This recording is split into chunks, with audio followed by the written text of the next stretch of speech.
Donc, nous attendons 220 bonjour, bonsoir, bon après-midi à tout le monde, où que vous vous trouviez sur cette planète. J'espère que vous vous portez bien. Avant de me présenter, j'aimerais vous informer que pour garder cette présentation internationale, nous avons de l'interprétation en quatre langues. Vous pouvez suivre ce webinaire en bahasa indonésien, en français, en portugais ou en espagnol en plus de l'anglais. Donc, veuillez cliquer sur l'icône du globe dans la partie inférieure de votre fenêtre Zoom et sélectionnez. Vous choisissez la langue de votre choix. Je m'appelle Sabine Franck, je suis directrice exécutive de Carbon Market Watch, établie à Bruxelles dans la capitale de l'Union européenne. Et je suis heureuse d'être la modératrice des échanges aujourd'hui. Il s'agit du sixième webinaire de la série qui s'appelle Advancing Land-Based Investment Governance. C'est l'acronyme ALIGN. Cette série est consacrée au renforcement de la gouvernance des investissements fonciers dans les pays du Sud. Et cette série explore les stratégies et les approches pratiques adoptées par les défenseurs des droits pour relever les défis communs liés à ces investissements. Les questions relatives à la propriété foncière sont devenues d'autant plus urgentes que de nombreux pays s'empressent de mettre en place des cadres nationaux de lutte contre le carbone. Aujourd'hui, nous examinerons dans quelle mesure les droits à la terre et aux ressources sont pris en compte ou parfois négligés dans la précipitation de la mise en œuvre des politiques liées au carbone. De nombreuses autres questions déterminent le degré d'intégrité des réglementations sur le carbone. Les systèmes de crédit carbone constituent un sujet controversé et le débat de ce jour ne part pas du principe que le respect des droits fonciers résoudra tous les problèmes. Toutefois, le respect des droits fonciers dans les réglementations sur le carbone est notre priorité aujourd'hui. Nous entendrons des orateurs qui relèvent ces défis de première main, apportant à la fois des expériences nationales et des perspectives mondiales plus larges. Avant de commencer, je vais vous faire part de quelques instructions sur le plan logistique. Comme vous le savez, les participants seront hors champ et muets, mais euh, euh, n'hésitez pas, euh, si, si vous le faites déjà et que n'hésitez pas à vous présenter dans la boîte de dialogue comme je le vois déjà. Nous avons près de 286 participants à ce webinaire venant du monde entier et c'est très bien. S'il vous plaît, est-ce que vous pourrez écrire le nom de de votre organisation, l'endroit où vous vous trouvez et donnez-nous une indication de la façon dont vous êtes connecté en ce qui concerne les politiques de crédit carbone. Donc, s'il vous plaît, mettez un nom, un nom, à savoir un pour les personnes directement concernées ou impliquées, deux pour les personnes directement ou indirectement concernées ou impliquées, et le numéro trois pour les personnes intéressées de manière générale ou académique ou en tant que journaliste. Alors, je vois que certaines personnes mettent les chiffres que j'ai mentionnés. Je vois 2, 3, 1. Donc, nous avons une diversité et d'intérêts. Ça, c'est excellent. Donc, je voudrais également vous rappeler que ce webinaire est retransmis en direct sur plusieurs transformes. Par la suite, nous aurons la possibilité de poser des questions. Je vous invite donc à utiliser le bouton Q&A en bas de votre écran et non le bouton du chat.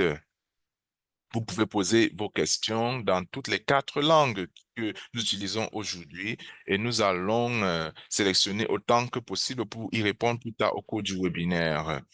Donc, maintenant, les questions, s'il vous plaît, elles doivent être concises et ne pas dépasser deux phrases, je vous en prie. Enfin, et dans un souci de transparence, je tiens à vous préciser que la session d'aujourd'hui est enregistrée et que vous recevrez le lien vers la vidéo par la suite. Par ailleurs, un article reprenant les messages clés sera disponible ultérieurement sur le site web de Land Portal.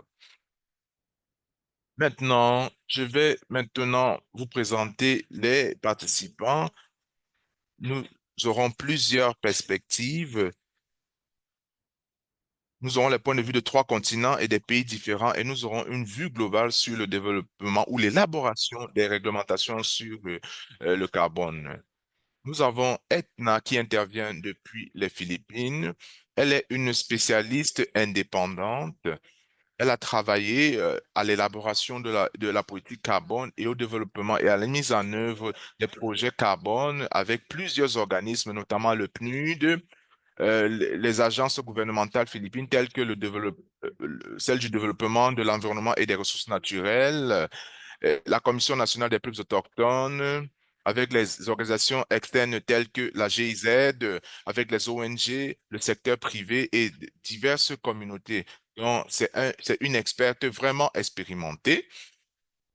Maintenant, nous avons également Isaac Mwaipopo.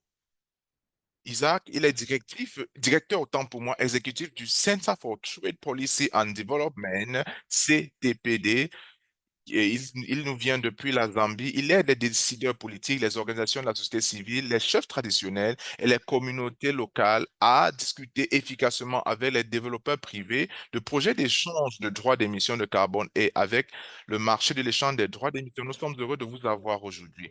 Maintenant, depuis le Brésil, nous avons Johnny Fernandez Gifoni, qui est défenseur public de l'État de Pará. Bonjour, Johnny. C'est également un doctorat en droit de l'homme avec une option en droits sociaux environnementaux et une spécialisation dans les droits fondamentaux des peuples autochtones et des autres peuples ethniquement différenciés de l'Amazonie et de la région panamazonienne. Il travaille également sur le projet Consultation and Consent in Practice Project.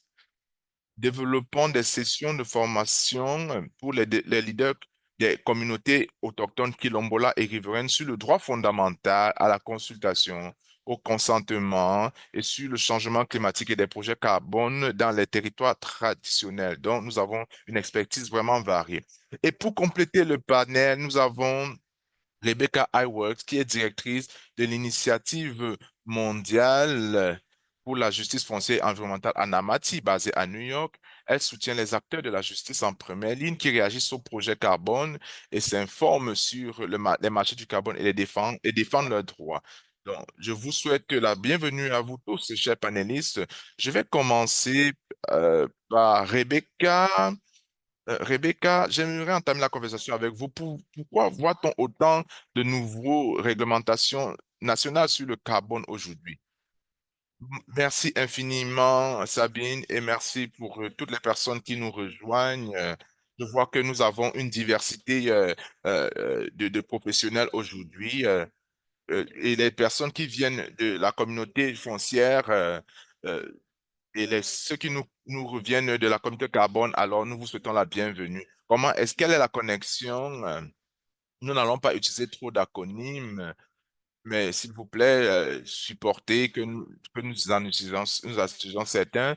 Donc, il y a des projets qui absorbent ou stockent le carbone d'une certaine façon. Ces projets ont un impact sur des grandes étendues de terre. Et en raison de cela, dans des zones rurales, dans les forêts, les terres qui ont un impact, qui ressentent l'impact, sont gérées par les communautés et qui n'ont pas des droits fonciers officiels. Par exemple, en Afrique et en Asie, où ces marchés s'étendent énormément, 80% des terres gérées par les autochtones, c'est à travers des droits fonciers informels. Donc, ce projet impacte les droits fonciers et généralement il n'y a pas une définition claire en matière de droits fonciers et il n'y a pas une reconnaissance claire des droits fonciers. Et cela crée un risque de conflit. Et on voit que ça se produit à plusieurs égards. Il y a des endroits où on voit des projets spécifiques Et les communautés ont été chassées de leurs terres où il y a eu des conflits en ce qui concerne les droits fonciers. Et généralement, la cause sous-jacente, c'est que le cadre juridique ne reconnaît pas les communautés qui vivent sur ces terres, ou alors les réglementations sur le carbone n'a pas vraiment établi une gestion de ces droits fonciers avant le déroulement d'un projet de carbone. Il y a par exemple le groupe intergouvernemental sur le changement climatique. Il y a les projets carbone qui doivent avoir des droits et la sécurisation des droits fonciers. Cette composante doit être incluse dans le projet. Il y a par exemple il y a un manque de compréhension des paradigmes, mais la plupart des réglementations qui veulent gérer les forêts, on mentionne l'importance des droits fonciers, mais les personnes qui travaillent dans les projets carbone, ils n'ont pas l'accès à ces discussions, à ces débats. Et on voit donc que dans la conversation carbone, les droits fonciers ne sont pas une priorité dans les conversations. Alors l'idée, c'est de se rassurer qu'il y ait un lien. Donc, dans d'autres secteurs, pour comprendre qui a le droit à la terre ou l'accès à la terre ou à l'utilisation de la terre. Il y a la question de la personne qui a le droit de bénéficier du carbone de cette terre. Donc, si vous pensez par exemple au carbone comme un atout, tout le monde n'est pas content de cette caractérisation. Par exemple, le droit à des avantages financiers en ce qui concerne les projets carbone. Il y a plusieurs acteurs ou alors plusieurs instruments qui sont reconnus à l'échelle internationale pour l'accès ou l'utilisation de ces terres. Dans plusieurs de ces cas, ces droits au carbone ne sont pas clairement définis. Donc, cela apporte plus de confusion parce que si un projet, on ne sait pas qui doit bénéficier d'un projet, qui a le droit même de bénéficier même du projet carbone. Merci infiniment, Rebecca. Pourquoi est-ce que nous voyons autant de nouveaux cadres ou de nouvelles réglementations sur le carbone aujourd'hui? Donc, il y a deux facteurs qui créent vraiment l'urgence pour la création de cadres nationaux. Le premier, c'est l'article 6, comment gérer la crise climatique. À l'article 6, au- il y a deux décisions qui ont été prises pour faire progresser le marché du carbone. C'est l'article 6.4 qui concerne la création d'un marché volontaire dans le cadre de la CCNUCC. Donc, cela crée un marché volontaire dans le cadre de cette convention, cadre des Nations Unies pour le changement climatique. Il y a également l'impact social et environnemental, mais c'est encore un peu faible. Et l'autre domaine, c'est l'article 6.2 qui est- concerne les échanges entre les pays. Et en raison de cela, plusieurs pays, plusieurs gouvernements veulent participer dans ce marché. Et en ce qui concerne l'article 6.2, 6.4, il, donc, il y a un encouragement pour que des accords bilatéraux au titre de l'article 6.2 soient créés. Et l'un des aspects importants, il y a eu beaucoup de critiques en ce qui concerne le marché carbone pour plusieurs raisons.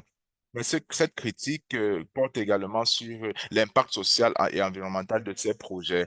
Alors, il y a eu un effort pour accroître l'intégrité de ces projets. Et l'une des méthodes, c'est qu'on crée des rôles nationaux pour savoir ce qui se passe dans un projet. Il faudrait que dans la juridiction, il il y ait de la redevabilité et qu'il y ait des fonds qui soient euh, avantageux pour pouvoir mettre en œuvre les projets de carbone comme il se doit. Donc, il est question de pouvoir créer de nouveaux cadres ou de nouvelles réglementations pour pouvoir participer à ce marché. Merci infiniment, Rebecca, de nous donner cette fondation. Maintenant, regardons à d'autres pays pour voir ce que Rebecca nous a expliqué. Et prenons peut-être des études de cas. Edna, en ce qui concerne les Philippines, à quoi ressemble le processus d'élaboration de réglementation nationale sur le carbone aux Philippines? Bonsoir, bonjour, merci Sabine. Aux Philippines, tu peux décrire le développement ou l'élaboration de cadres nationaux sur le carbone en deux phases de 2010 à 2020. Il s'agissait de développer ou d'élaborer des politiques pour la préparation à RED+. De 2025 à aujourd'hui, il s'agit davantage de clarifier les politiques et les cadres qui seront applicables au marché volontaire du carbone et à l'article 6 de l'accord de Paris. Mais maintenant, il est important de clarifier les politiques parce qu'il y a plusieurs projets qui sont en cours, plusieurs communautés euh, élaborent des contrats avec les développeurs, avec des cadres réglementaires clairs et avec des sauvegardes claires. Maintenant, en ce qui concerne RED+, nous avons également un cadre de politique, nous avons un plan national et nous continuons de développer des mesures de sauvegarde. Ah, donc, il y avait déjà une stratégie nationale RED+ pour les Philippines. Avant, il y avait l'élaboration de politiques, il y a la recherche sur les politiques. J'ai fait partie de cette recherche en 2011. Nous sommes allés sur les sites.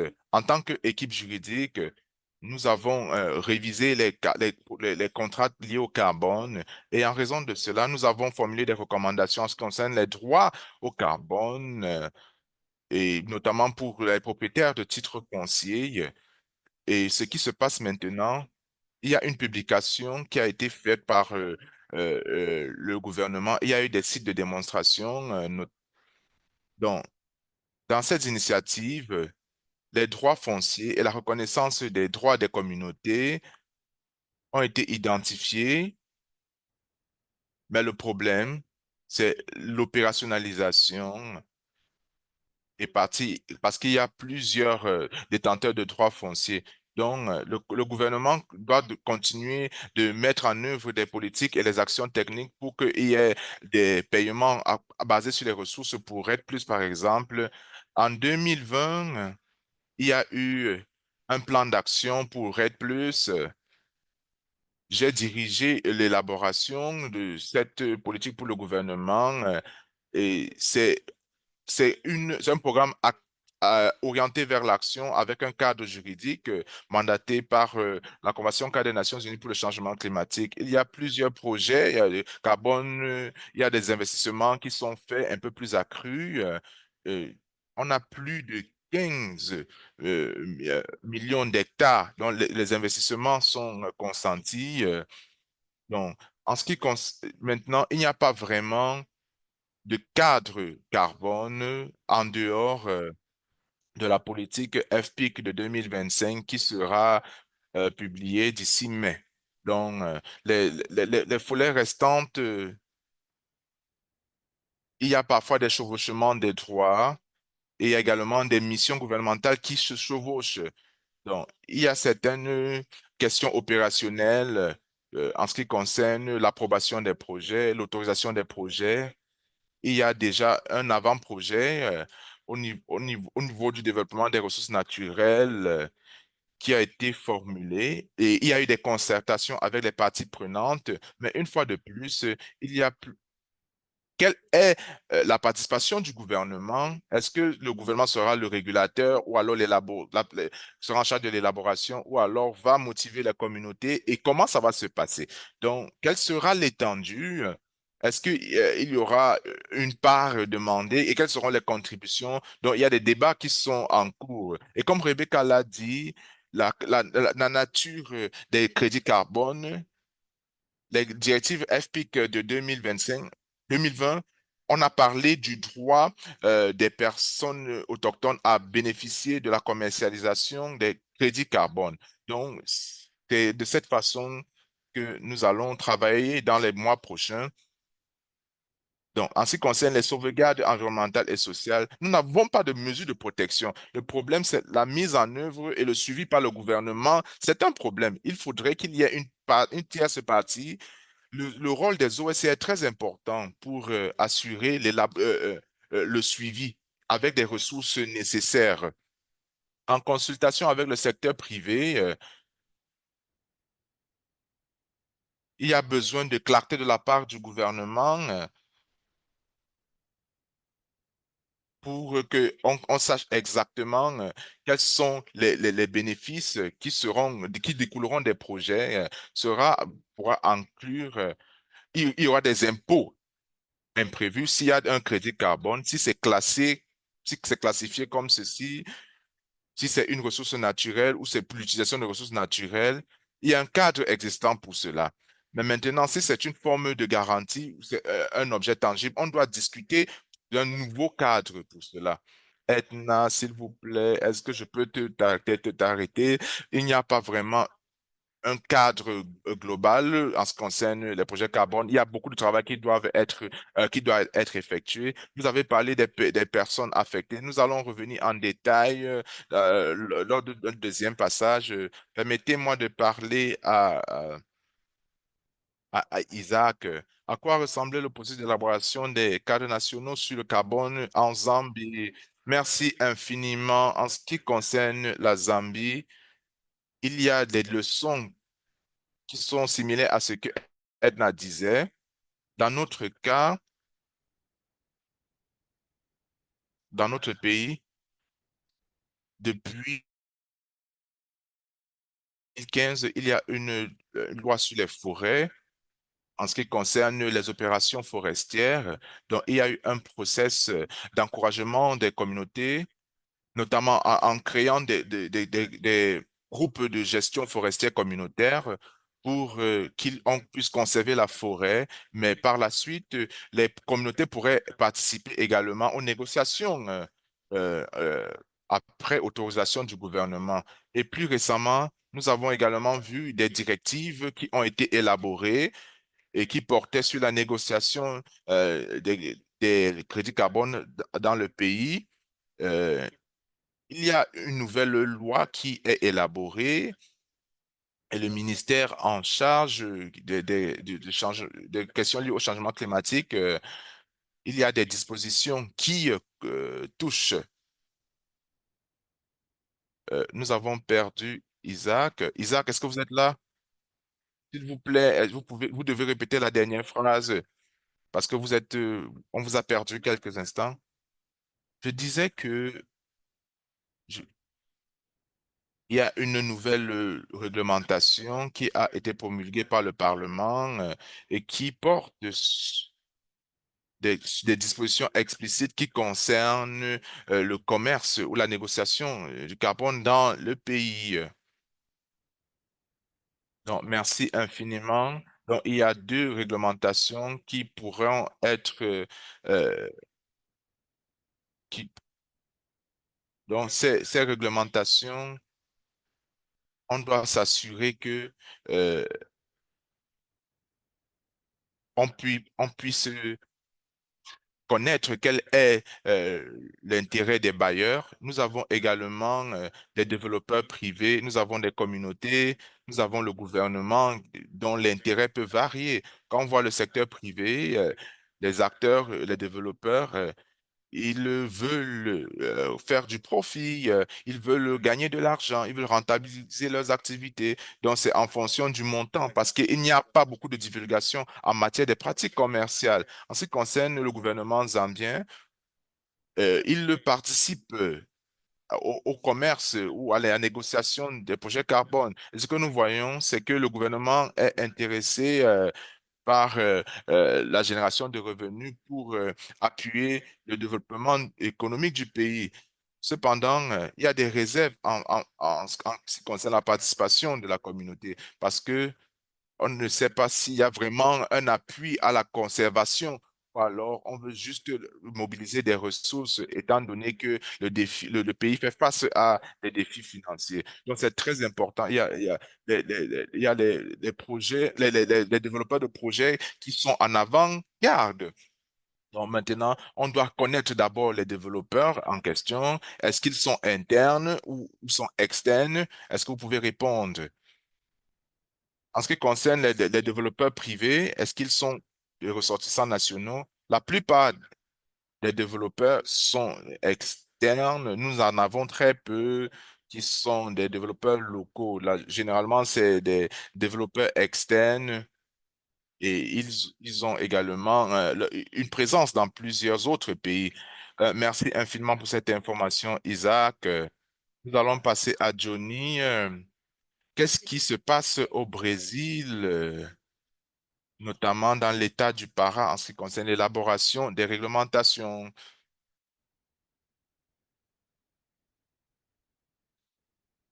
Bonjour à tout le monde.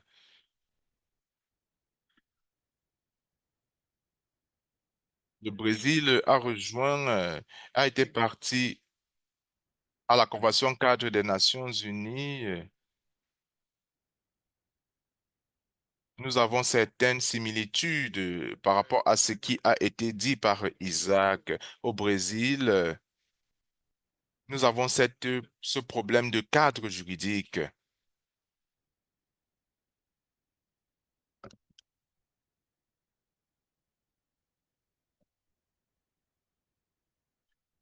En 1994, nous sommes devenus, le Brésil a rejoint la Convention cadre des Nations Unies au changement climatique.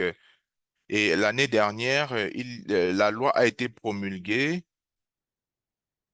qui porte sur le système brésilien euh, de négociation liées aux émissions de gaz à effet de serre.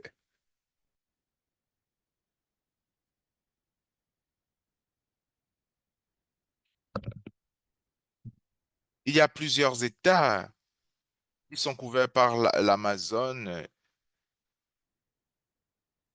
Il y a des réglementations qui visaient les changements climatiques. Et il y a également l'institutionnalisation du marché carbone. Donc, en ce qui concerne l'État de Pará, il y a des débats en cours en ce qui concerne le cadre juridique. Donc, maintenant, les communautés autochtones, quelque chose que nous avons expérimenté, notamment au Brésil, plusieurs personnes ne sont pas au courant de l'existence des autres communautés.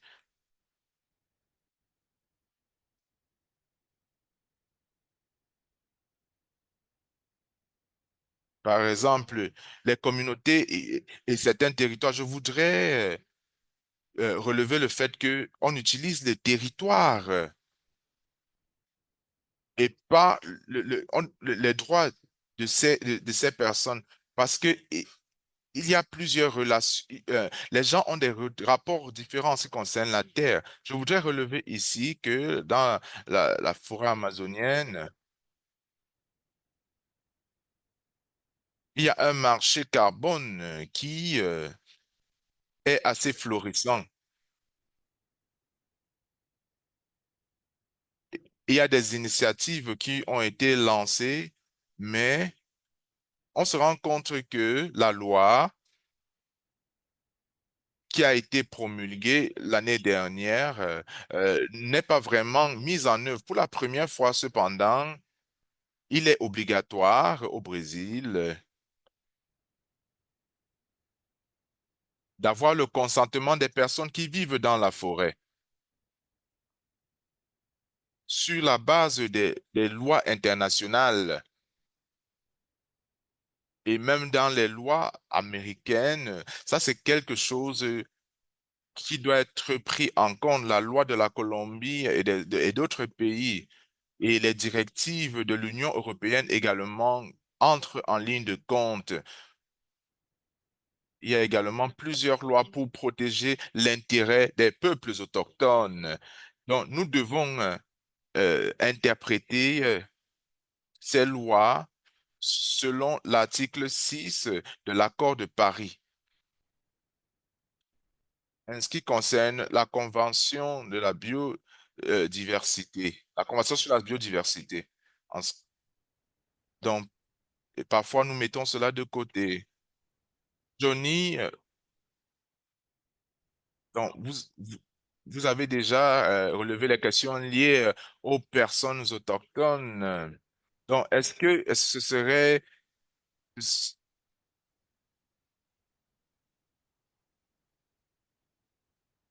Rebecca, est-ce que Rebecca, vous est-ce que pouvez vous pouvez commenter commenter là-dessus, sur ces lors de exemples? ces trois exemples? Est-ce qu'ils Est-ce correspondent qu'ils correspondent aux, aux à tendances la que vous tendance voyez dans générale plusieurs autour des différents pays? pays? En ce qui concernant concerne les politiques l'élaboration des nationales qui politiques sont nationales, les développées cadres carbone, concernant les cadres carbone. Chaque exemple montre les différentes complexités. La première, il y a une intersection de politiques qui peut impacter comment les droits de tenure sont impliqués dans les marchés de carbone. Ça dépend de quels ministres conduisent les conversations. Il semble différent, opaque et ce qui est impliqué dans cette politique de carbone nationale.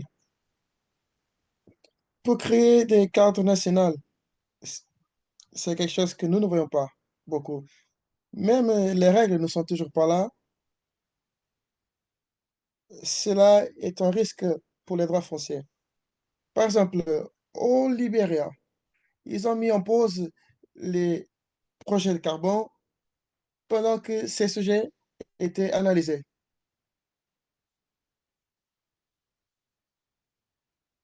Donc,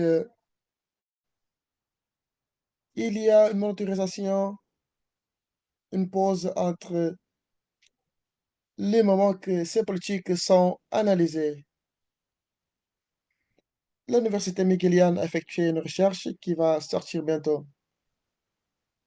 Ils ont découvert le suivant.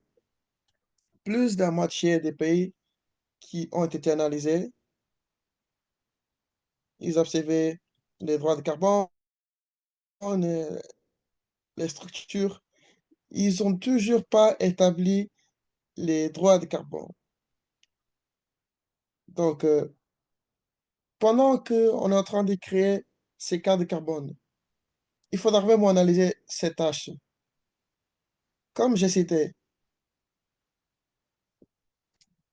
il y a une disparité, manque de précision qui doit bénéficier du marché du carbone. Les ressources pour les projets de marché du carbone. Si une communauté a les droits fonciers depuis plusieurs générations, s'ils sont demandés concernant un projet de carbone, il faut savoir qui va recevoir les revenus de ces contrats. Donc, c'est ça doit mettre en évidence qui va participer. Le système de partage bénéfice est en question. Il faut vraiment voir qui va s'assurer des droits. Bon, à ce qui paraît, il y a quelques exceptions dans ce système. Avant de voir plus profondément concernant les consentements préalables, on va voir les cartes de carbone et les problèmes de droits fonciers.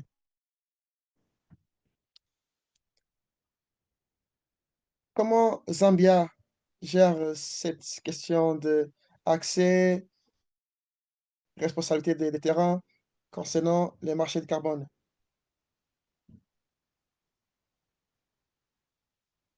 En Zambie, certaines communautés avec lesquelles on travaillait, on n'a toujours pas eu des problèmes importants concernant l'accès et l'utilisation des territoires. Mais nous sommes concernés parce que le territoire chez nous est sous la tutelle de la présidence. Il y a aussi un programme qui parle, nous devons retenir un contrôle concernant comment les droits, comment le terrain doit être utilisé. Donc, il y a beaucoup de leaders traditionnels et aussi les autorités sont en train d'analyser comment les droits fonciers sont utilisés. Cela a été fait sans le consentement pendant que ces projets sont déjà en cours. Donc, certains chefs, ils reçoivent des ressources des développeurs privés et cela n'est pas dévoilé publiquement. L'initiative s'appelle Trust, mais les gens qui font partie concernant comment les ressources sont utilisées, la plupart des ressources ne sont pas utilisées d'une façon transparente. et cela ne va pas en regard le bénéfice de la toute communauté. Johnny, la même question. Est-ce que vous voyez le lien entre l'utilisation, le consentement concernant le carte de carbone dans ton territoire?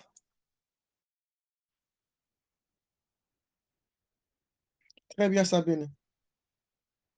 Au Brésil, nous faisons face à un très grand problème, le droit foncier et la reconnaissance des droits territoriaux des peuples dans l'Amazonie brésilienne.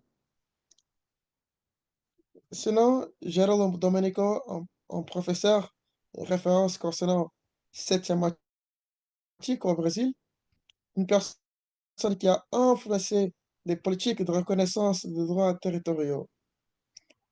Nous vivons une catastrophe. Dans ce sens, nous avons besoin de moderniser et promouvoir la reconnaissance territoriale d'une façon collective du peuple. Pourquoi collectif? Plusieurs expériences admin. Elles sont pour mettre les territoires dans le marché, c'est-à-dire créer des mécanismes de titularisation individuelle. En ce moment, nous faisons face à plusieurs enjeux juridiques et politiques aussi, en respect de l'implémentation des droits d'accès au territoire par ces peuples. D'un autre côté, le gouvernement a, a créé une confusion géante lorsqu'il a déterminé, et elle en a parlé même, Justice, quand le droit brésilien a déterminé que le crédit de carbone a de nature juridique de droit immobilier. Quand les territoires et les peuples ont des vrais droits immobiliers, ça semble quelque chose pour les gens liés au droit qui n'a pas trop de sens, mais pour nous qui fait partie du droit, c'est un grand, grand débat. Même le ministère public général de Provence, d'Amosie, a recommandé que le gouvernement fédéral et le gouvernement des provinces doivent mettre en pause tous les projets de marché de carbone. Ces projets qui pouvaient continuer après le consentement préalable libre. Et pour terminer mon intervention, cela effectue en sorte que les communautés des peuples autochtones, qui nombreux entre autres, elles ont créé un instrument qui s'appelle Protocole communautaire autonome et biodiversité du consentement. Donc, ces mécanismes sont le résultat de la autodétermination du peuple. Pourquoi? Pour qu'elles puissent se défendre, défendre leur mode de vie et leur territoire traditionnel, leur droit au territoire. Je vous rappelle que plusieurs entreprises, notamment après la législation, elles viennent effectuer le suivant. Essayent de s'approprier de ces actes. Ils essayent de construire des protocoles différents aux protocoles communautaires autonomes.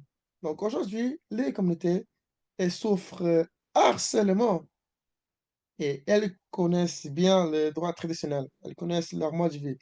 Mais elles ne connaissent pas ce cadre national et international. Merci beaucoup.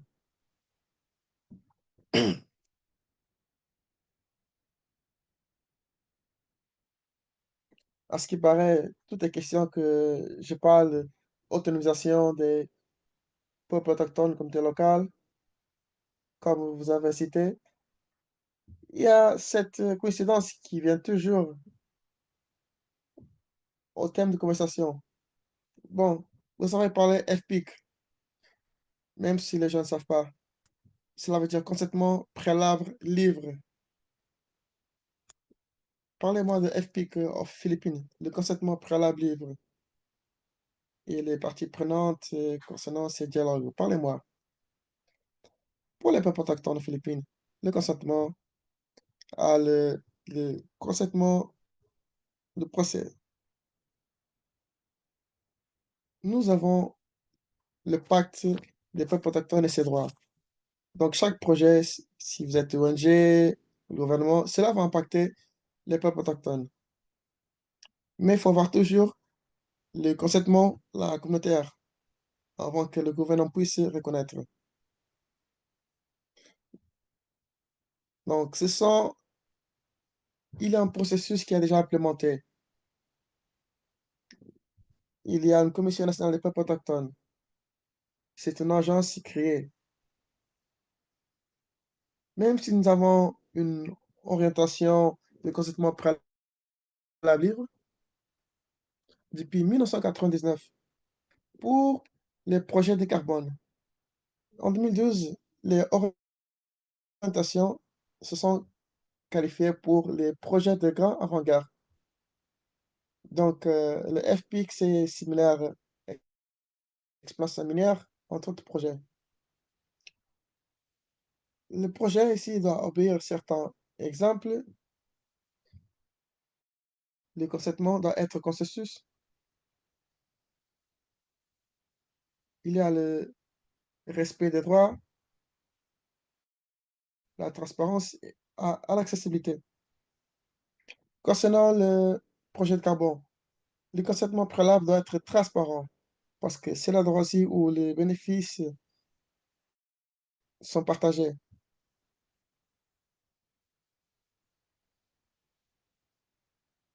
Si nous voulons faire partie du projet de carbone, il y a un document qui légitime et établit des conditions responsabilité. Donc, auparavant, il n'y avait pas d'orientation opérationnelle, il y avait cette disparité. L'année passée, nous avons eu une recherche FPIC de 3 projets qui ont espié plus d'1 million d'hectares. Nous avons vu la même activité, différents FPIC. Donc, certains parlent de recherche, certains parlent de manque de plantation. Donc, il y a plusieurs témoignages chez les communautés. Mais le mois prochain, le mois auparavant, ils ont parlé d'une directrice de 2025. À partir de la recherche, certaines disparités ont été abordées. Il y a plusieurs de disparités au niveau d'une MOA, une agenda qui doit être transversale, que les développeurs de projets doivent absolument suivre. Au moment des assemblées communautaires, il y a cette tâche de déteneur de droit, la non-transférabilité de ces consentements préalables. Parce qu'il y a des développeurs de programmes qui vont transformer les droits pour d'autres, mais cela ne doit pas être effectué parce que ce sont des agents, des acteurs différents. Bon, je vois que c'est compliqué, beaucoup a été dit, mais nous voyons qu'il n'y a pas une consistance en termes d'application. Merci pour vos témoignages. Maintenant, Isaac et Tony, la même question pour vous. Je vous demande une petite réponse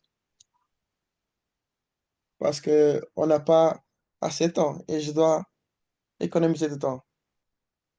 Isaac, parlez-nous des parties prenantes et ces dialogues concernant les cadres de carbone. Auparavant, les consentements étaient effectués par les éléments du secteur privé, par les développeurs de projets. Mais plus récemment, nous avons une participation plus active de la société civile, tout comme le gouvernement. Bien sûr, cela a déclenché plusieurs intérêts. Donc, partie de ces intérêts sont liés à cette transition énergétique. Donc, certains de ces projets, les domaines que parlait du marché de carbone, ce sont des minéraux qui soutiennent la transition énergétique. Le gouvernement a visualisé cela comme une opportunité, donc il s'engage avec nous. Les sociétés civiles regardent ici les intérêts de la communauté, tout en soutenant des projets de ce genre. Donc, il y a un bénéfice mutuel et les directrices qui respecte. Donc, il y a l'implication de la société civile qui est effective, mais au moins il y a une considération pour les opinions de la société civile. Johnny, une réponse brève si vous pouvez. Comment au Brésil, le peuple autochtone essaye d'être reconnu pour leur processus? Je ne sais pas si c'est déjà existant, mais comment utilise-t-il?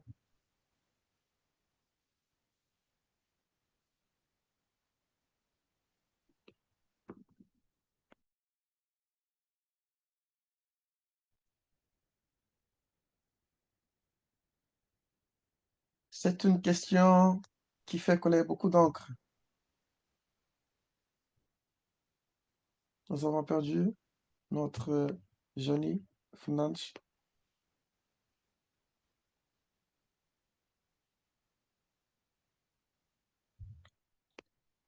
au Brésil.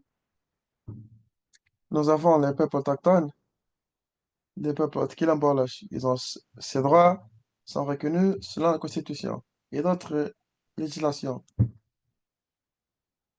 Depuis 2011, les peuples autochtones, dans cette dynamique de construction, la fabrique électrique de Belmont, sont en train de créer des chartes, des protocoles communautaires autonomes du consentement préalable libre. À partir de 2016, ces peuples autochtones et les autres peuples de la forêt du Brésil, notamment en Amazonie, ils ont démarré à être harcelés pour des entités qui cherchaient la réalisation de marchés volontaires de carbone. Ce que nous devons prendre en compte. À chaque fois que je pense marché de carbone au Brésil, je pense aussi au même territoire ou bien proche de l'exploration minière, des entrepreneuriats et d'autres façons de extractivisme. De plus, je dois aussi réfléchir le suivant. Ici au Brésil, tout comme en Philippines, les communautés agissent en fonction de certifier le droit de consentement. Une dynamique qui se passe en ce moment et rejoint ce que Design a cité.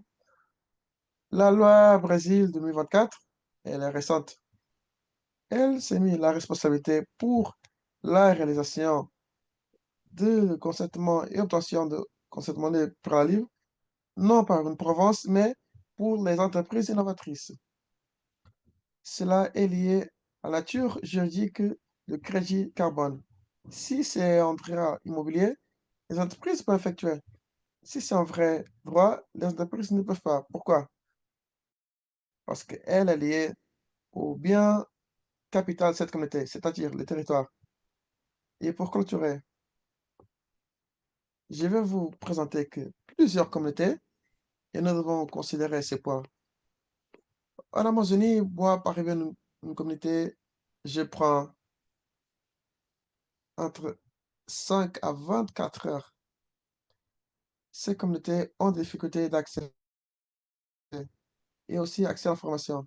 Donc, tout au long de ça, c'est que nous devons réfléchir comment les acteurs de soutien de ces communautés doivent développer et doivent contribuer pour cette mécanisme de protection qu'ils effectuent.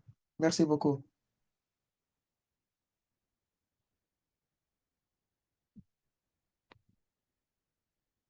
Merci beaucoup, Johnny. Les projets d'autres soucis de très haute importance, d'autres projets industriels, d'autres menaces pour l'environnement et aussi les droits fonciers.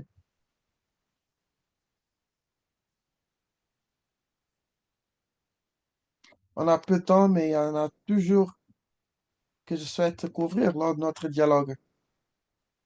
Donc, je vais ouvrir la prochaine ronde avec des petites réponses, s'il vous plaît. On va exploiter la connexion entre projet de carbone et biodiversité, s'il vous plaît. Projet de carbone, le, le stockage des territoires n'est pas aligné avec la biodiversité. Il y a des conflits entre ces deux objectifs. S'il vous plaît, Il y a trois de vous.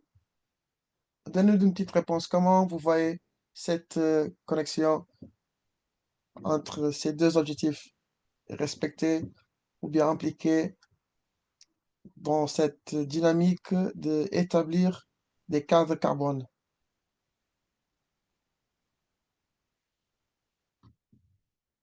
Concernant l'utilisation du territoire, ce peut être un complémentaire pour l'initiative de biodiversité. Il y a cette grande enjeu parce qu'il n'y a pas un inventaire officiel pour les cas de carbone. Mais il y a un registre qui a été effectué par le secteur de l'environnement. L'absence d'une loi qui gère la protection et production du territoire. Pour le marché du carbone,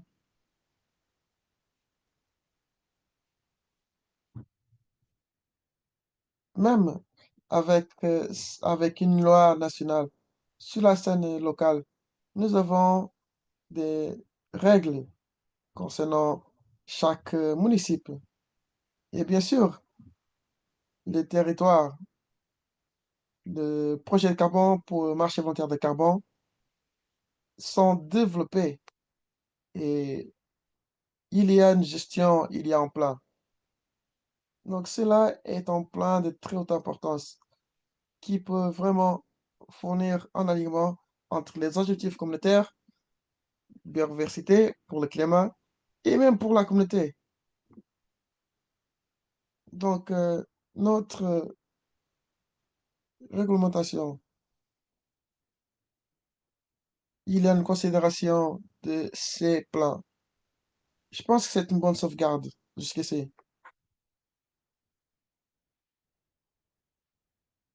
Bon, c'est précis. Les deux doivent être compatibles, mais il y a encore une marge pour améliorer.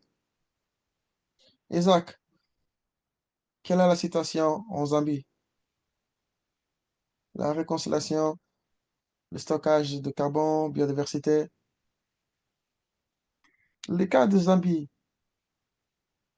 beaucoup de travail doit être effectué concernant la législation qui va protéger les zones où ces projets sont développés. Certains procès que nous avons qui sont liés au crédit, il y a des domaines qui sont capitaux. Donc, nous avons vu des conflits qui sont liés aux licences qui sont accordées, la question de l'autorisation. Après, il y a aussi avec une licence qui est disponible à partir du ministère qui accepte ces exportations. Il y aura besoin d'un alignement public, mais les ministres clés sont les responsables concernant l'agriculture, forêt, et aussi ces tâches et ces alignements. Donc, la société civile sera encore demandée. Johnny, une réponse, s'il vous plaît, de votre part.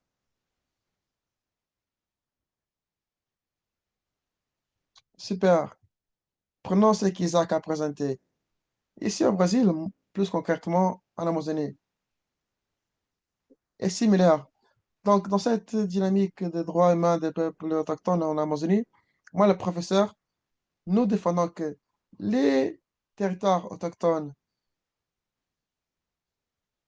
les communautés quilomboles, en raison de la nature juridique et de la complexité qui reconnaissent le territoire, on peut juste effectuer des projets de carbone dans le sens du marché juridictionnel. Et cela ne peut pas se passer au marché volontaire. Donc, les communautés, dans leurs normes traditionnelles, ils ont ces protocoles. Les normes concernant les changements climatiques et les adaptations, ces protocoles font le lien entre le secteur juridique, le contrat au sein des territoires, comme des places sacrées, des poissons. Il y a des problèmes liés à l'expansion géante des activités qui émettent beaucoup de gaz à effet de serre, beaucoup de pollution et la dégradation de la biodiversité. Donc, les effets du marché et les projets de carbone ont comme répercussion.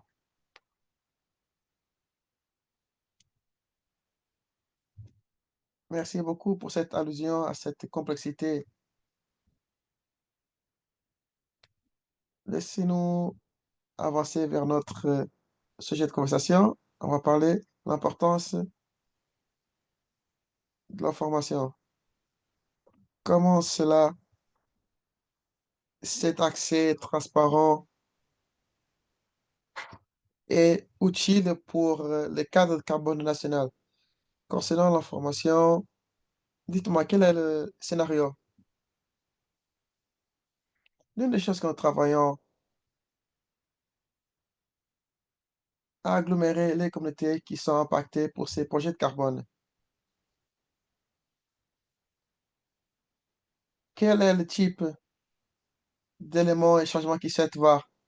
Donc cela rejoint ce que nous avons parlé avec les principes du marché du carbone.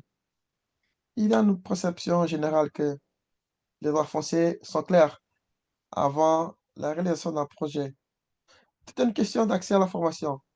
Une fois que l'accès à l'information est disponible, il y a cette tâche de savoir les projets qui se réalisent aux alentours. Donc, pour les communautés, c'est très important. Un autre sujet que je pouvais dire, c'est une opportunité pour les gouvernements pour considérer, il y a cette perception que les données des territoires est plus précises ou pas en fonction du territoire. Mais il faudra savoir où est-ce que les marchés de carbone sont plus susceptibles à avoir de succès ou pas. Des conflits de territoire, des conflits d'implémentation de projets, s'il y a aussi des tensions. Donc, il y a beaucoup d'éléments que le gouvernement peut utiliser pour faire la cartographie. Au lieu d'utiliser la meilleure utilisation du territoire, des meilleures façons d'utiliser pour les NDC et bien d'autres façons qu'ils essayent pour utiliser le territoire.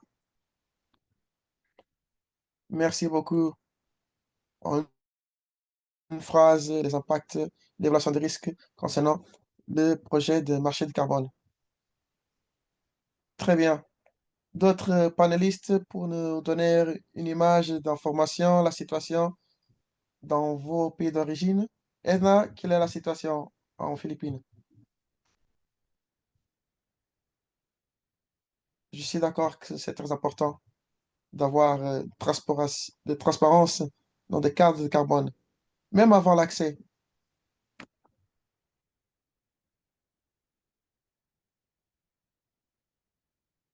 Donc, il faut savoir si les données sont représentatives. Il est important pour les projets carbone parce que nous devons identifier les bons détenteurs de droits qui seront redevables en ce qui concerne les résultats. S'il y a, par exemple, l'échec d'un projet, ainsi de suite. Et en même temps, nous avons les autorités gouvernementales, les statistiques forestières et les données liées aux droits fonciers. Mais au niveau des couches sociales, il faudrait une validation, il faudrait de la documentation et également les données sur la foresterie sont importantes pour les projets carbone. Il n'y a pas s'il n'y a pas une collecte organisée des données dans le cadre d'un projet, et si ce n'est qu'il n'y a que des inventaires des projets carbone aux Philippines, par exemple, en ce qui concerne les zones forestières, donc c'est c'est un besoin identifié aux Philippines. Il faudrait qu'il y ait des registres carbone et qu'il y ait euh, des, il faudrait des données fiables et précises pour refléter la situation de la Terre, les conflits existants. Il faudrait également en plus des données sur la Terre, il faudrait comprendre la terminologie utilisée dans euh, les projets carbone parce que les décideurs ne comprennent pas cela. Il y a besoin de sensibilisation des décideurs. Euh, il y a par exemple la sensibilisation de la communauté. Parce que nous parlons peut-être des mêmes concepts, mais il y a des interprétations différentes. Donc, et cela, c'est vraiment un goulot d'étranglement pour des politiques, l'élaboration de politiques efficaces. Il est également important que cette donnée soit disponible pour les différentes parties prenantes et qu'elle soit conviviale et qu'elle soit mise à jour. Parce que vous savez, il y a des données trop technologiques. Il y a des jeunes qui, euh, qui, qui, qui pourraient aider à rendre ces données accessibles aux membres de la communauté, donc pour une meilleure prise de décision. Merci infiniment. Donc, les données, il faudrait qu'il y ait une bonne qualité des données. Il y a un besoin de mise à jour et les plateformes d'utilisation doivent être conviviales. Isaac, quelle est la situation en Zambie en ce qui concerne la disponibilité des données, la qualité des données? Disons, c'est similaire à certaines autres géographies. Nous essayons de mettre sur pied un audit des terres et ça a déjà pris du temps, mais les technologies sont très importantes pour que ce contrôle, il faudrait s'assurer que les données fiables sur le régime foncier et l'utilisation des sols sont essentielles pour identifier les terres adaptées et on doit pouvoir protéger l'utilisation de cette terre. La plupart des défis auxquels nous sommes confrontés, c'est les réglementations conflictuelles ou les lois conflictuelles qui concernent l'utilisation des terres. Il y a les conséquences de ces échecs. Il y a également un besoin d'améliorer la coordination entre les parties prenantes comme je l'ai dit, afin de s'assurer que les décisions qui sont prises en ce qui concerne les investissements dans la plupart de ces communautés, qu'elles prennent en compte les besoins de ces communautés parce que, en fin de compte, il y a une perturbation de leurs moyens d'existence et si il n'y a pas une bonne gestion, euh, on pourrait également essuyer des échecs. Donc, des efforts doivent être effectués. Il faudrait de la consultation, mais il y a également un besoin de participation active des communautés qui vivent dans ces localités. Merci. Donc, il y a un besoin que les données, la collecte des données découle d'un processus collaboratif et concerté. Johnny, on ne vous a pas, je vais pas vous poser la question, mais je vous donne la possibilité de répondre à cette question en ce qui concerne la disponibilité des données.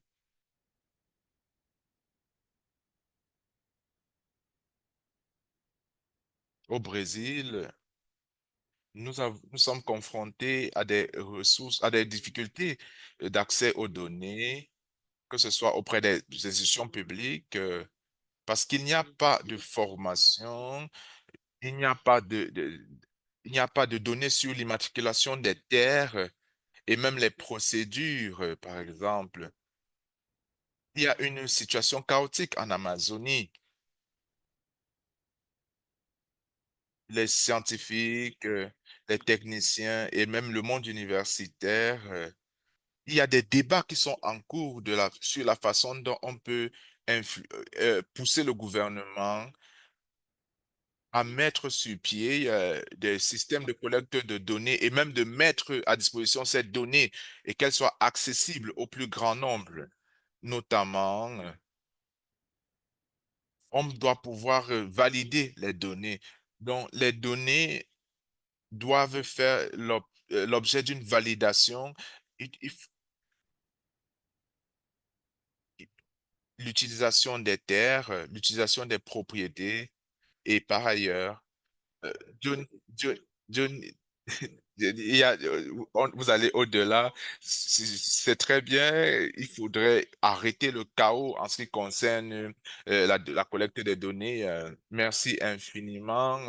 Cela nous montre l'étendue des défis auxquels vous faites face. Nous voulons donner un peu de temps pour la séance de questions et réponses du public. Et je vois qu'il y a beaucoup de questions. Et j'ai une de l'aide en, f- euh, en interne. Donc, certaines questions sont adressées à des panélistes. Bon, maintenant, pour certaines questions, je vais voir qui pourra vraiment y répondre.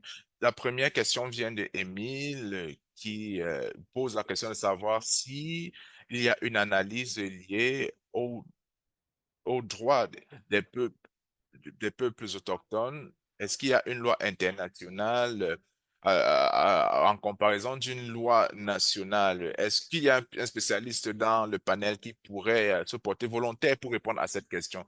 Comment est-ce que les droits humains, en ce qui concerne les droits liés au carbone des peuples autochtones, je, ne- je ne-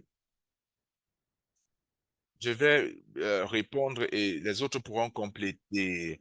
Il y a, il y a des lois qui protègent les droits des peuples autochtones au consentement et préalable,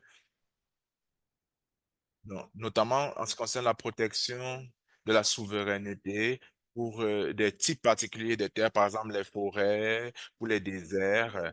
Et cela pourrait être appliqué au projet carbone. En ce qui concerne le cadre de biodiversité, il y a de la défense des droits des peuples autochtones. Maintenant, il n'y a pas une réponse exacte à la question des mines. Donc, il y a certains cadres juridiques qui reconnaissent les droits des peuples autochtones, mais en ce qui concerne le consentement éclairé préalable, et l'article 6.4 sur le développement durable, il y a l'obligation d'avoir le consentement préalable éclairé des peuples autochtones afin que ces personnes puissent vraiment bénéficier de ces projets. Mais il n'y a pas vraiment une disposition. Donc, il y a certaines normes, il y a cette j'ai mis un lien vers la collecte de certains cadres qui pourraient être utilisés pour euh, les projets liés au carbone spécifiquement. Donc, il y a une autre question pour vous, Rebecca, qui concerne le consentement préalable éclairé. Une personne dit ici que le consentement préalable éclairé n'est pas reconnu.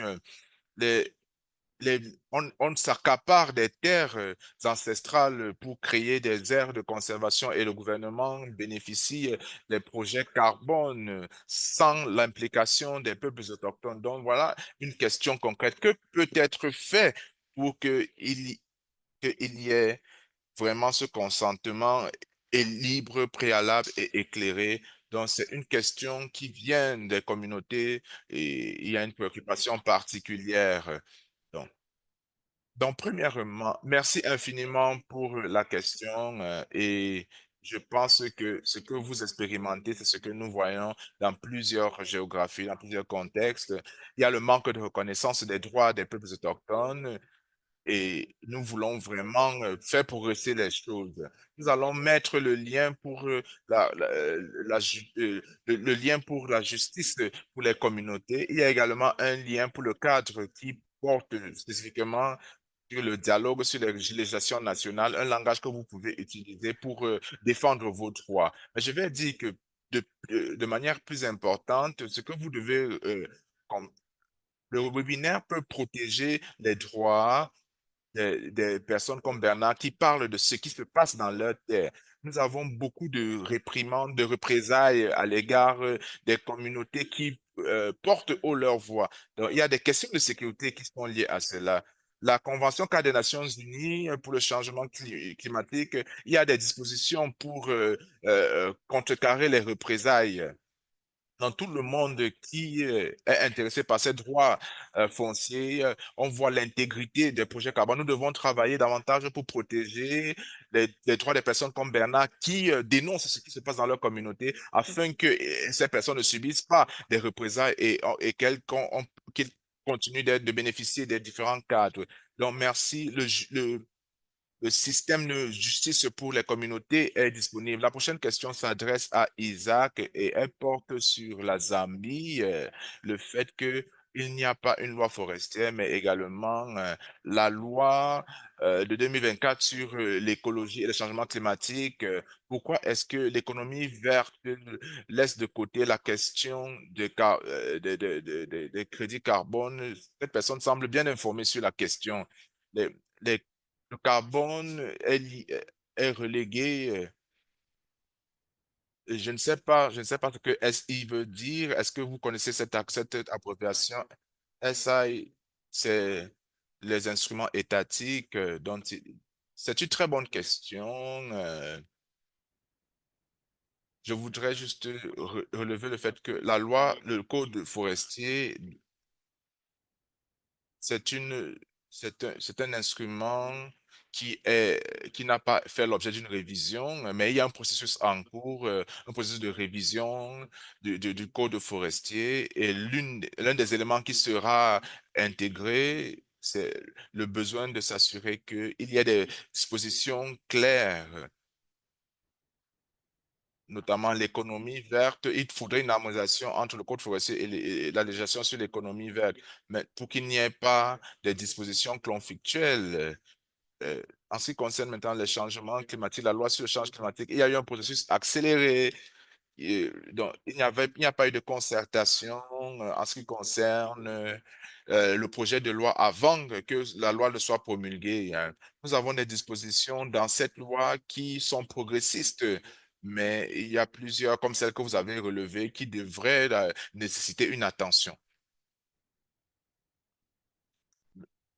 Nous avons parlé des projets de crédit carbone, notamment les projets forestiers, mais il y a également des projets agricoles, le sol carbone qui devrait être transformé en crédit. Il y a une question adressée à Edna et à Isa. Comment est-ce que vos cadres juridiques respectifs traitent de la question du secteur agricole en ce qui concerne le cadre des crédits carbone?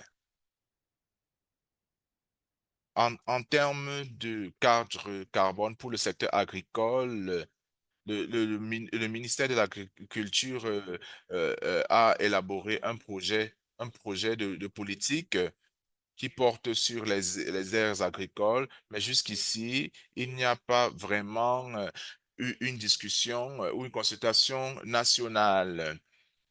La question la plus urgente, c'est les projets des carbones dans les zones forestières, parce qu'en raison de l'ampleur, de l'impact de ces projets carbone, parce qu'ils couvrent des milliers d'hectares. Il y a 2 millions d'hectares pratiquement ou plus.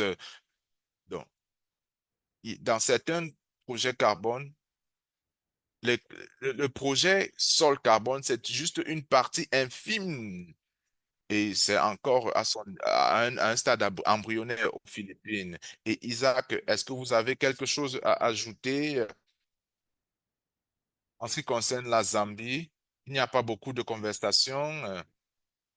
Il y a plus de conversations sur les questions liées au projet de carbone. Merci infiniment. Maintenant, la prochaine question La vous est prochaine adressée. question.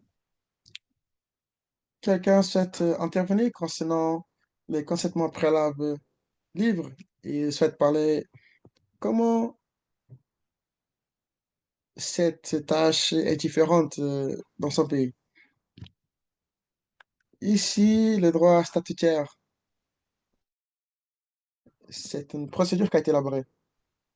Le gouvernement a catégorisé les différentes activités de projet afin de certifier que les principes de FPIC sont respectés.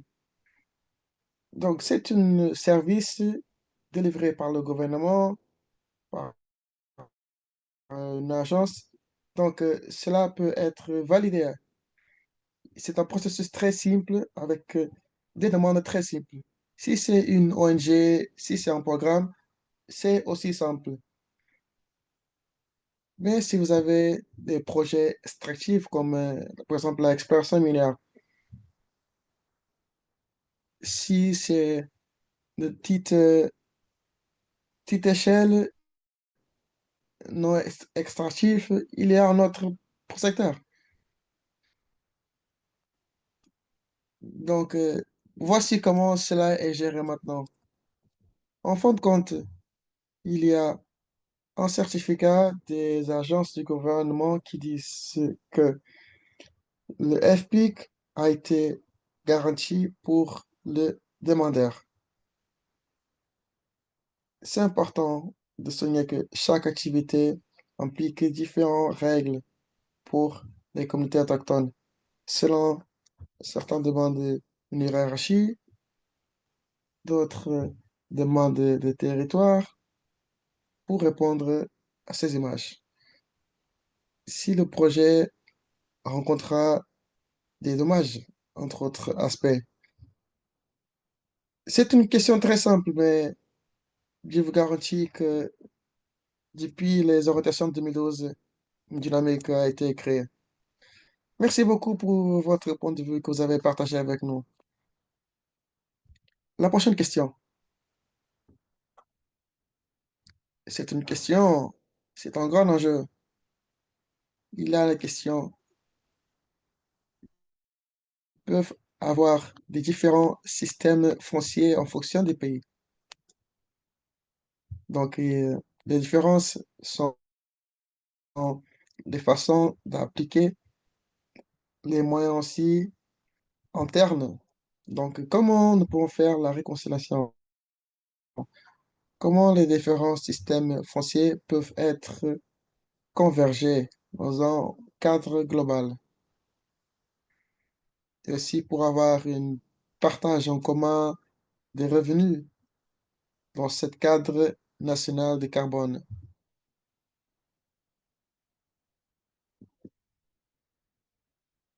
Rebecca, je pense que je vais vous demander la parole. Bon, pour le projet de carbone, l'importance pour nous est élevée parce que le projet de carbone, ça fait partie de nos standards. Donc, l'intéressé doit montrer la responsabilité de ses activités. Il doit montrer un certain contrôle. Donc, les développeurs de projets doivent embaucher la bonne personne gère le territoire. Les pays hôtes où le pays se réalise. De plus, la reconnaissance de ces droits, les droits pour l'activité, les projets, c'est très facile de dire qui doit transférer ces droits pour bénéficier des crédits de carbone. Il y a aussi des règles concernant les sauvegardes, et cela dépend aussi des droits fonciers. Dans ce contexte du marché volontaire de carbone, RED+, il y a un système différent. Donc, la reconnaissance des droits fonciers est différente. Premièrement, pour identifier les bénéficiaires des ressources et non pas pour le transfert des crédits de carbone. Cela nous amène pourquoi identifier les droits fonciers est lié au développement de projets et au développement des crédits de carbone.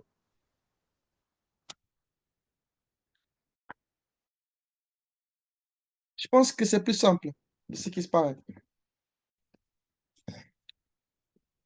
Je pense que ceux qui sont reconnus lors de projets carbone doivent avoir la responsabilité des droits fonciers, que ce soit en un cadre national ou pas. On parle de parter certains exemples. Il y a une constitution qui reconnaît les droits. Concernant le partage des bénéfices, il y a des pays comme la Libéria, des règles sont déjà en place. Je pense que c'est un très bon dialogue.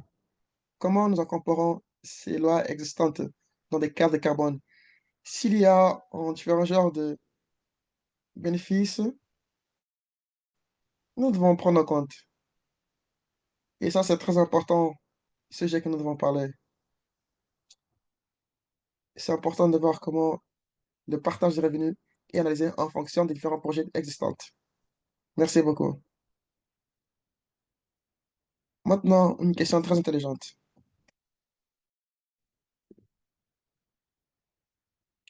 Distinction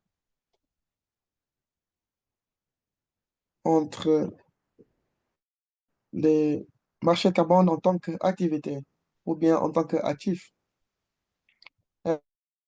Est-ce que les communautés sont mises dans une position qui est regrettable?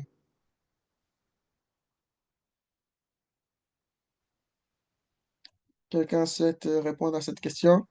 Les différents des marchés de carbone en tant qu'activité ou bien en tant qu'actif?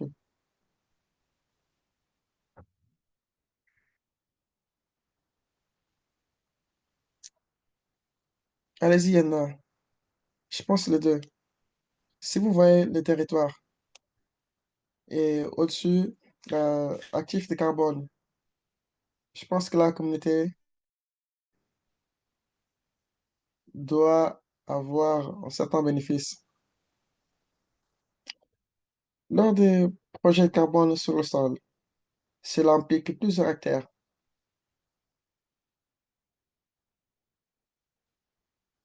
La plantation, l'activité est orientée. Les communautés sont très actives dans ces activités. Bien sûr, après, il y en a, les ressources seront très importantes pour l'activité. Et cela va dépendre du développeur. Parce qu'il y a une activité, bien sûr qu'il y aura un partage. En tant qu'actif, c'est déjà donné. C'est toujours un facteur déjà pris en compte.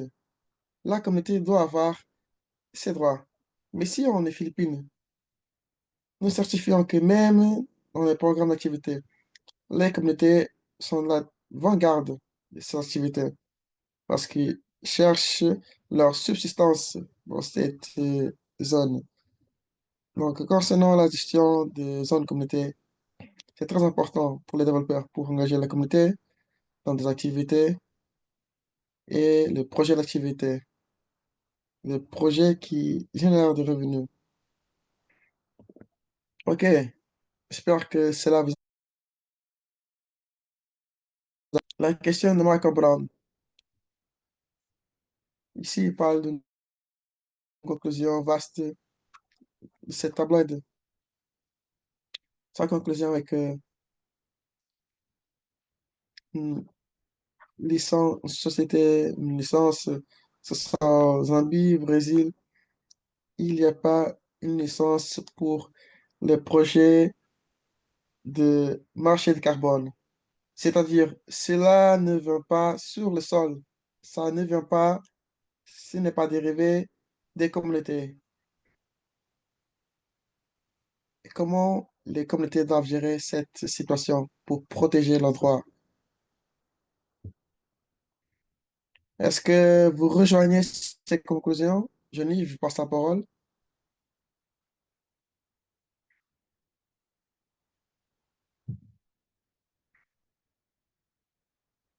À mon sens, en chaque activité, chaque dialogue, les communautés doivent être dans l'avant-garde. Nous devons toujours créer des mécanismes d'interaction qui prennent en compte le mode de vie de ces communautés. Je pense que cela est le plus important pour tous ces dialogues.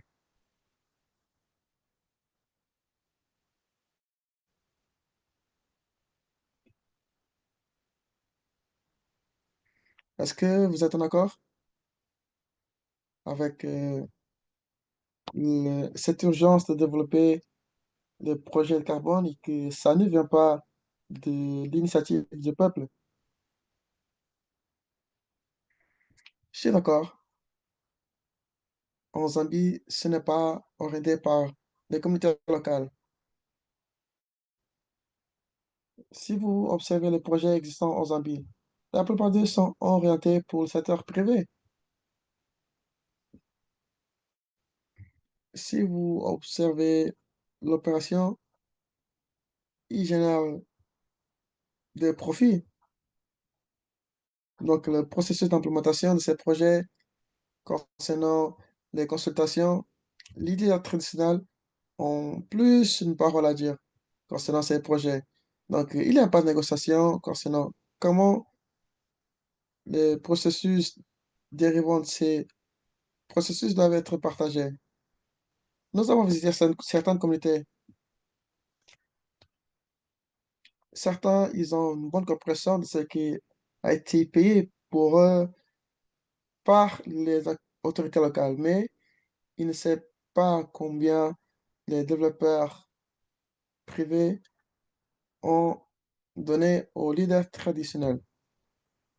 Donc, la transparence fait couler beaucoup d'encre concernant ces projets, comment sont-ils développés? Parce qu'il y a plusieurs intérêts, parce qu'on observe les opérations. Edna, quel est votre point de vue concernant la licence sociale? Non, les deux sont présents. Ils ne sont pas sollicités par la communauté. Ici, depuis les années 80, les peuples autochtones, ils mesuraient déjà les, les quartiers de carbone parce qu'ils ont appris avec les anciens. Le problème ici, c'est que les communautés négocient. Et c'est que nous avons besoin de nous certifier qu'ils ont la capacité pour négocier. Donc, il y a des négociations en cours dans plusieurs parties du pays. Pour que le problème est que la communauté a la capacité de négocier, certifier que l'information est équilibrée concernant les demandes. Donc, il y a plusieurs secteurs,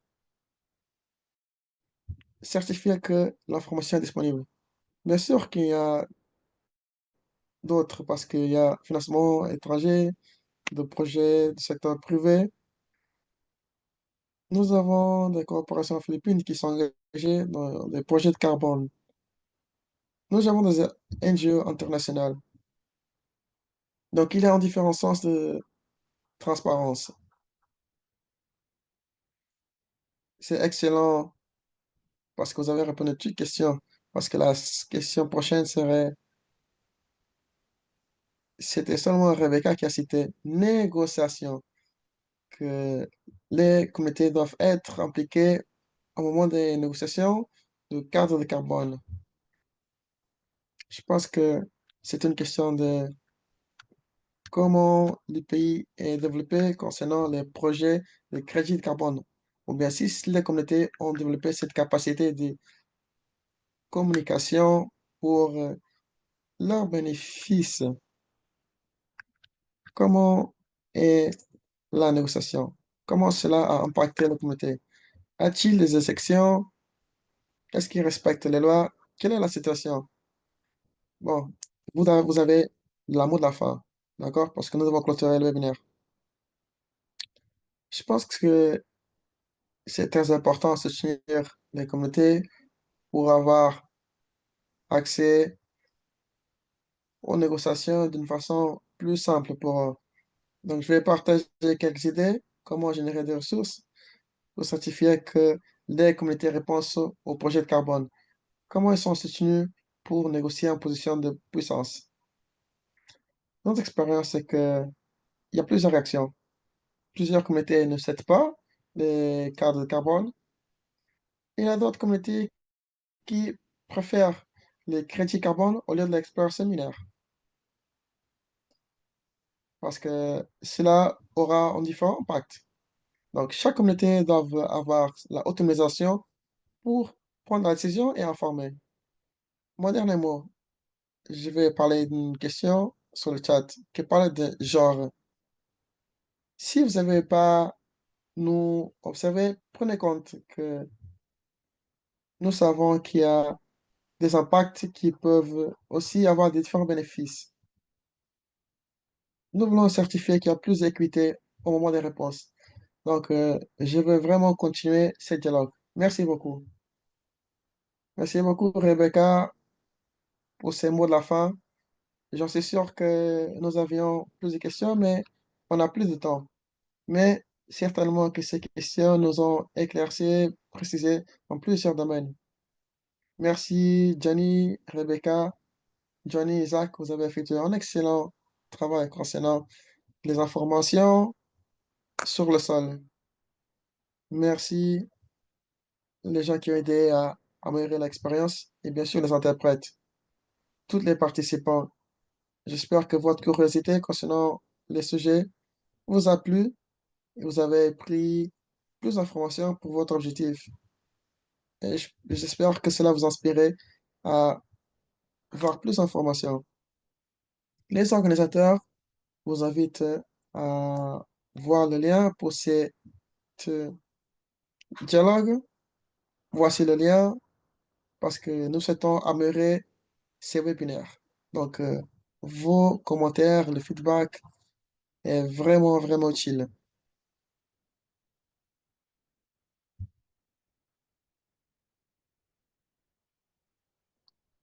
Merci profondément. Je vous souhaite une très, très bonne journée, une bonne soirée.